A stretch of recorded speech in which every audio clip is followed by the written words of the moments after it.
আসসালামু আলাইকুম। আশা করছি যে যার অবস্থান থেকে সুস্থ ভালো আছেন। আলহামদুলিল্লাহ আমরাও বেশ ভালো আছি। রেসিপি তৈরি করতে হলে আমাদের মাছ, মাংস, সবজি লাগে। আর এই মাছ, মাংস, সবজিগুলোকে সংরক্ষণ করে রাখার জন্য ফ্রিজ ও ফ্রিজার দুটোই লাগে। আমরা যদি ফ্রিজ এবং ফ্রিজারটাকে পরিষ্কার পরিচ্ছন্নভাবে মাছ, মাংস এবং সবজিগুলোকে সংরক্ষণ করে রাখতে পারি, সেটা আমাদের স্বাস্থ্যের জন্য ভালো। এখানে বেশ কিছু মাছ এনেছি। আনার পরে দেখলাম যে আমার ফ্রিজটা একদম ভরা, রাখার কোনো জায়গা নেই। বিগত বেশ কিছুদিন যাবৎ ঠান্ডা জ্বর ছাড়ছে না, যার জন্য ফ্রিজে হাত দেওয়ার মতো সাহস পাচ্ছি না। আর ফ্রিজের কাজটা আমি আমার নিজের হাতে করতে পছন্দ করি, কারণ কোথায় কোনটা আছে আমি যদি নিজের হাতে করি আমার বের করতে সুবিধা হবে। আমি ফ্রিজটাকে কোনো প্রকার পরিষ্কার না করে কিভাবে পরিষ্কার পরিচ্ছন্ন রেখেছি সেটা দেখার জন্য অনুরোধ করব, লাইক দিয়ে দিলরুবার হেসেলের পাশে থাকবেন। আশা করছি উপকারে আসবে। আমার ফ্রিজটা দেখেন ডোর পর্যন্ত ভরা। আমরা সকলেই কম বেশি জানি ফ্রিজ গাদাগাদি করে রাখতে হয় না, ঠান্ডা চলাচলের জন্য কিছুটা স্পেস দিতে হয়, একটু ফাঁক ফাঁক করে রাখতে হয়। এটা কিন্তু চকলেটের বক্স, কিন্তু এটার ভিতরে চকলেট নেই।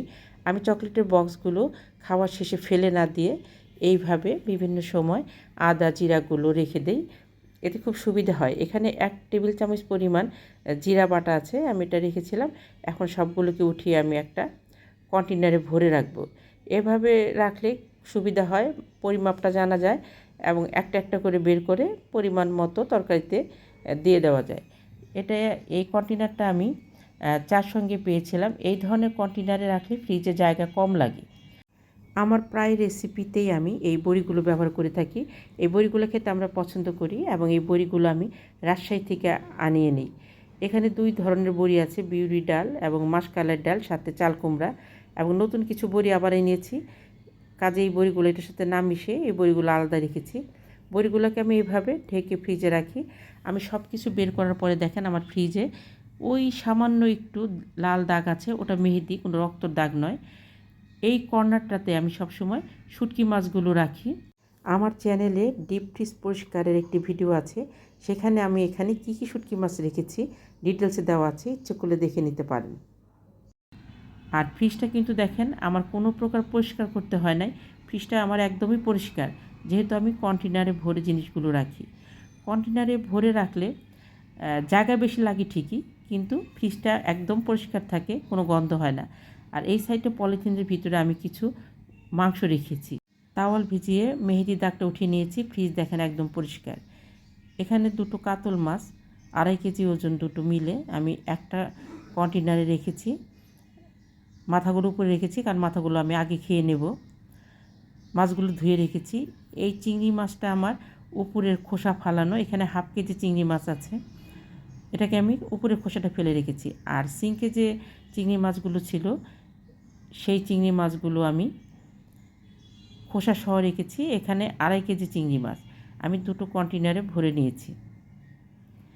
এখানে গরুর কলিজা, ফ্যাপসা মাংস মিশিয়ে রেখেছি, ধুয়ে রেখেছি। এখানে কাসকি মাছ আমি 4টা ভাগ করে রেখেছি। বাটা মাছ একদম কেটে ধুয়ে রেখেছি, বক্সের ভিতর ভরে রেখেছি। এখানে ইলিশ মাছের লেজাগুলো সংরক্ষণ করেছি, এটা দিয়ে আমি একটা রেসিপি বানাবো। বোয়াল মাছ ছিল, এটা আগের। মুরগির মাংস, একটা হাঁস পরিষ্কার করে রেখেছি, শুধু রান্নার আগে কেটে নেব। এখানে দেশি মুরগি, হাঁস আর মুরগিটা কাটিনি বলে বক্সে রাখিনি। এটা দেশি সরপুঁটি নদীর, খেতে কিন্তু খুব ভালো লাগে। এটা চাটা মাছ, চাটা বা চাদা বলে, এটা মলা মাছ। এগুলি কাটা হয়নি, বক্সে রেখেছি, রান্না করার আগ মুহূর্তে কেটে নেব। সিঙ্কে যে বোয়াল মাছটা ছিল সেটাকে 3 পিস করে একটা বক্সে ভরে নিয়েছি।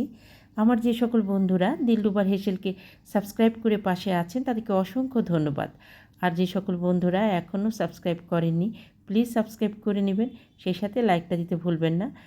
আমি ফাঁকা জায়গাটাতে হাঁস মুরগিগুলো রেখে দেব।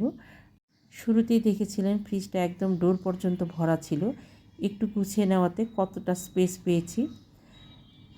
দেশ দেশের বাইরে দূর দূরান্ত থেকে যে সকল দাদা দিদি ভাই বোন বন্ধু, সেই সাথে আমার সাধারণ দর্শক বন্ধু যারা আছেন দিলরুবার হেসেলে সবসময় থাকছেন, আমাকে সাপোর্ট করছেন, আমি তাদের প্রতি ভীষণভাবে কৃতজ্ঞ। প্লিজ এভাবেই পাশে থাকবেন। আমি ইলিশ মাছগুলোকে এই নর্মাল ফ্রিজে রেখে দেই। এটা খুঁজে পেতে সুবিধা হয় এবং সহজেই আমি বের করে নিতে পারি। এই ফ্রিজে সাধারণত আমি কাঁচা জিনিস কম রাখি, শুধু ইলিশ মাছগুলো রাখি। এই ফ্রিজটা এখনও পরিষ্কার করিনি, সময় করে এটাকেও গুছিয়ে নেব। যারা আমাকে বন্ধু করতে চাচ্ছেন অবশ্যই কমিউনিটিতে নক করবেন এবং অপেক্ষা করবেন। ইচ্ছে করলে আপনারা এইভাবে ফ্রিজ গুছিয়ে নিতে পারেন, এতে একটা খাবারের গন্ধ আরেকটায় থাকে না এবং খুব সহজে গুছিয়ে নেওয়া যায়। সবচেয়ে বড় কথা, এখানে ফ্রিজ খোলার পরে নাকি কোনো উদ্ভট গন্ধ আসবে না। কেমন লাগলো আমার ফ্রিজ পরিষ্কার না করে পরিষ্কার রাখার আইডিয়াটা? কমেন্ট করে অবশ্যই জানাবেন। নিজে ভালো থাকবেন, অন্যকে ভালো রাখবেন। আল্লাহ হাফেজ।